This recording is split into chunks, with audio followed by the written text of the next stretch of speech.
kala bizim bu surman dinle, amma başarmay kala kılıklı bulma kimne. İmandan son kılıktır amallarını sayılısı, kılıkka tergev vermey adamlarını hıylısı. Kılıklı bul adam ol, sağa izleme abur, açulanma akırma, özünü tut sen sabur.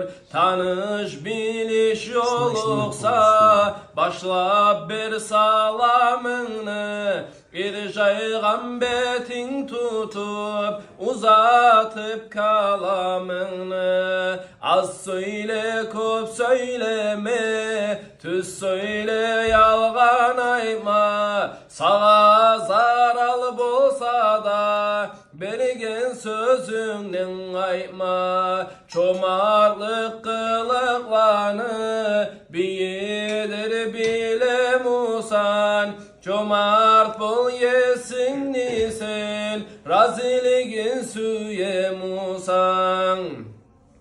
Arık bulmaktan maktanu erişi kılık, men olayman men bulay demek adamga ılık. Allahu Allah ya Allah, Allahu Allah ya Allah, Allahu Allah ya Allah, İrham aleyna ya Allah. Menlik ulluluk yalnız bir Allah'a yaraşa, yüreği ullu adam iblis mulan yanaşa. Saparda ya da işte başkalara sallama, senet yoldaşlarını kulluk çeti kollama. Uyde katun yaşlara korku gölek giydirme, hattan özü boş bulup başına da mindirme. Kişini söküp söylep ayttı kuyttu yürütme, sende yok mu ayıplar başkalar mulan beme. Yüreğini taza tut, baylanı da gülleme. Sen bay Musan pakırga, sansanı may silleme. Yalınma sen hakimge, ondan zat umut etip. Hakim Musan özünü görme bulutga yetip. Hıylı aru kılıklar eskerildi nazmuda, Allah tavfik bergenge kötü güldür az buda.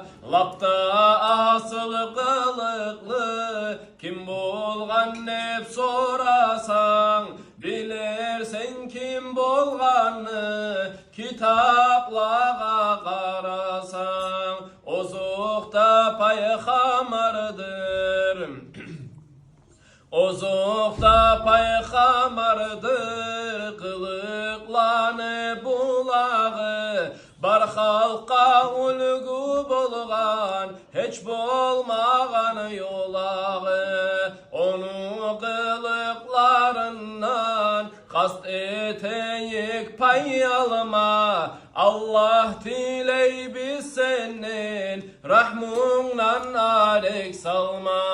Allahu Allah Ya Allah, Allahu Allah ya Allah, Allahu Allah ya Allah, irham aleyna ya Allah. Allahümme salli ve sellim ve barik aleyh.